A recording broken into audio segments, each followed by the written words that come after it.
진짜 솔직히 말씀드릴게요. 사실 대부분의 유튜브 영상들은 본인은 해보지도 않고 여기저기서 유명한 사람들이 한 두루뭉술한 이야기를 짜집기 한 게 대부분입니다. 흔히 말하는 백만장자라고 하죠. 저는 실제로 0원에서 시작해서 하나로 약 14억 이상을 사업으로만 벌었습니다. 물론 저는 돈도 없고 사업을 알려주는 주변 사람도 없이 맨 땅에서 시작했습니다. 그러니까 다 필요 없고 딱 이 영상 하나만 보시면 됩니다. 원래 원칙이란 건 심플하잖아요. 제가 오늘 수많은 실패와 시행착오 끝에 얻은 절대 망할 수 없는 동기부여가 사업을 고르는 3가지 원칙 전부 말씀드릴게요.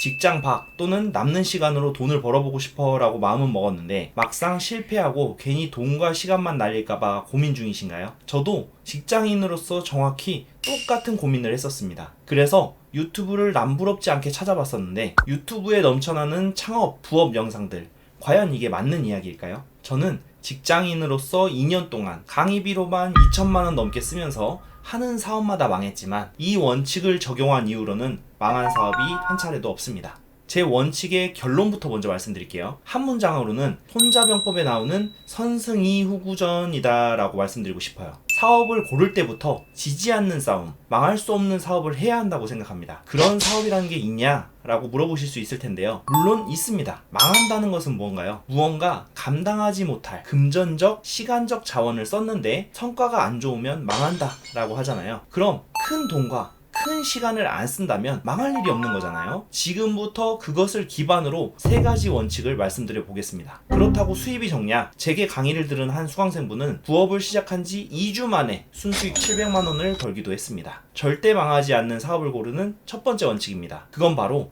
특별한 아이템을 찾지 마라입니다. 많은 분들이 여기서 첫 단추를 잘못 끼웁니다. 사업하면 뭔가 나만의 특별한 걸 해야 한다고 생각하시죠? 실제로 사업을 시작하고 싶은 분들 대부분이 어떻게 하시는지 아세요? 사업 아이템을 구상하는 데만 몇 달씩 쏟더라고요. 근데 여러분, 맥도날드가 햄버거를 처음 만든 회사인가요? 아니에요.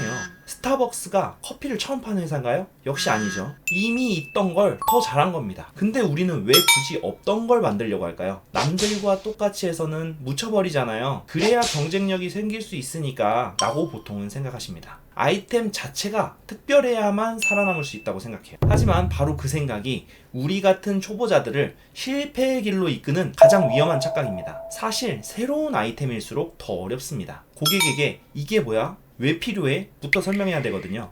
스마트폰처럼 세상에 없던 것을 만들어낸다면 물론 좋겠지만 망할 가능성이 매우 높습니다. 특히나 초보 사업자가 그런 사업을 고른다면 성공시키기란 불가능에 가깝죠. 반대로 이미 세상에 있는 아이템은 어떨까요? 이미 그 시장은 잘 굴러가고 있다는 게 증명된 거거든요. 고객도 이미 알고 있어요. 아, 이거구나. 바로 이해하죠. 이게 뭔지, 왜 필요한지 설명할 시간에 판매에만 집중하면 됩니다. 초보자일수록 이미 검증된 길을 걸어야 됩니다. 그 뒤에 노하우와 안목이 생기기 시작하면 새로운 길을 걸어보는 겁니다. 기억하세요. 독창적이고 세상에 없는 것은 나중에 시도하는 겁니다. 우리는 일단 평범한 아이템으로 사업 경험부터 쌓아야 합니다. 두 번째 원칙입니다. 초보자도 성과를 낼 수 있는 작은 시장을 골라라. 보통 사람들은 유튜브가 돈 된다고 시작하고 쿠팡이 유행이라고 해서 따라갑니다. 저도 처음 사업을 시작했을 때 남들 다 한다는 스마트 스토어, 쿠팡으로 시작했단 말이죠. 시장이 크니까 돈도 많이 벌 수 있을 거라고 생각했죠. 정말 메타인지가 안 된 너무 단순한 생각이었죠. 매일 퇴근 이후 새벽까지 모든 시간을 갈아 넣었습니다. 하지만 제 예상과는 달리 결과는 처참했어요. 그곳은 이미 자본이 많고 판매 능력이 뛰어난 전문셀러들이 독점하고 있는 고인물들의 전쟁터였습니다. 거인들의 싸움에 난쟁이가 덤벼든 느낌이더라고요. 여러분, 이순신 장군의 명량해전 이야기 아시죠? 대부분 이 이야기를 약자가 강자를 기적적으로 이긴 이야기로 기억합니다. 하지만 이건 기적의 이야기가 아니라 전략의 이야기입니다.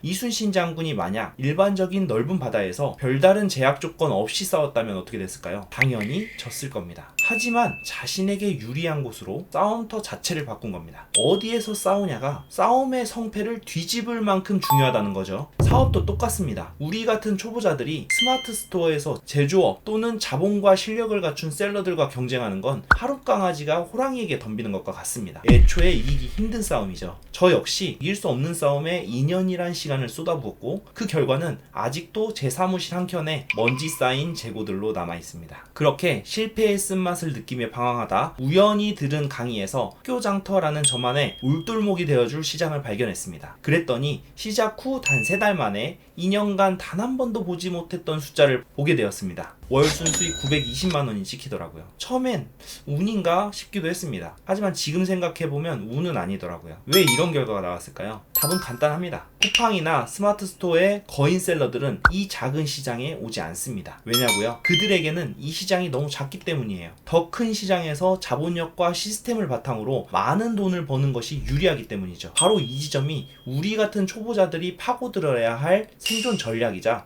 승리 공식입니다. 드디어 마지막 3번째 원칙입니다. 초기 자본 많이 드는 사업은 쳐다도 보지 마라. 요즘 이런 말이 있죠. 꿈을 꾸는데도 돈이 든다. 우리가 사업을 시작하기 망설이는 가장 큰 이유, 바로 실패했을 때의 리스크 때문입니다. 그리고 그 리스크는 대부분 돈과 직결됩니다. 실제로 한 연구 결과에 따르면 신생기업의 82%가 실패하는 이유가 바로 현금 흐름, 즉 돈 문제 때문이라고 합니다. 아이디어가 나빠서가 아니라 버티지 못해서 망하는 겁니다. 제가 제 스토리를 이야기하다 보면 이렇게 말씀하시는 분들이 있어요. 너는 성공했으니까 그렇게 쉽게 말하는 거지, 안 되면 어쩔 건데. 네, 맞습니다. 정확해요. 제가 제 입으로 이런 말하기엔 좀 그렇지만 어쨌든 나름대로 작은 성과를 이뤘으니까 이런 소리를 할 수 있는 거겠죠. 결과를 보기 전 시작 단계에서는 이게 정말 성공할지 또 실패할지는 그 누구도 모릅니다. 저 역시 그랬고요. 그렇기 때문에 실패에 대한 리스크도 고려를 해야 되겠죠. 다만 우리가 할 수 있는 것은 최대한 이길 확률이 높은 싸움을 하는 것. 만약에 저도 큰 손해가 나지 않는 싸움을 하는 것 뿐입니다. 그런 이유로 우리가 아는 큰 기업들도 처음엔 모두 작게 시작했습니다.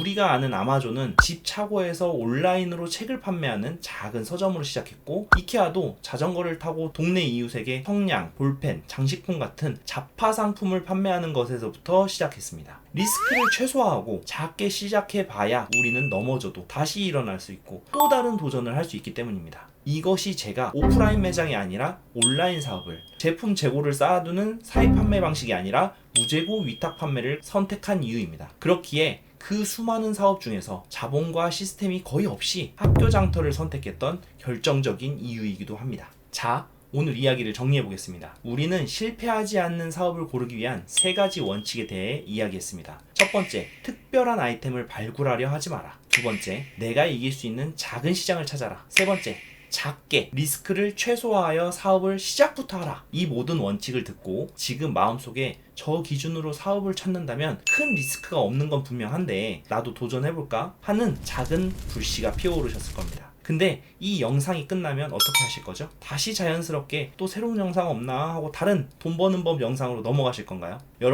여러분들은 정보가 부족해서 돈을 못 버는 게 아닙니다. 이미 너무 많은 정보를 알고 있어요. 또다시 익숙하게 다른 영상으로 넘어가 버리신다면 준비라는 무한굴레에 빠져 실행을 미루는 것입니다. 무슨 사업을 해야 할지 정보를 찾기 전에 지금 당장 메모장을 켜고 3가지만 정리해보세요. 첫 번째, 이미 있는 시장 중에서 성장하고 있는 분야가 어디인가? 두 번째, 내가 하루에 투자할 수 있는 시간과 초기 자본은 얼마인가? 세 번째, 내가 현 상황에 투자할 수 있는 것을 토대로 도전할 수 있을 만한 작은 시장은 어디인가? 이 영상이 누군가에게는 당연한 이야기라고 생각될 수도 있습니다. 하지만 이 3가지 질문에 답하다 보면 여러분들의 현재 상황을 객관적으로 보실 수가 있습니다. 그리고 명확한 기준이 생기죠. 이 10분도 안 걸리는 작은 행동이 수백 개의 영상을 보는 것보다 여러분을 훨씬 더 빠르게 실제 수익으로 안내할 겁니다. 그리고 늘 강조드리는 것처럼 고민은 짧게 하고 행동으로 옮기세요.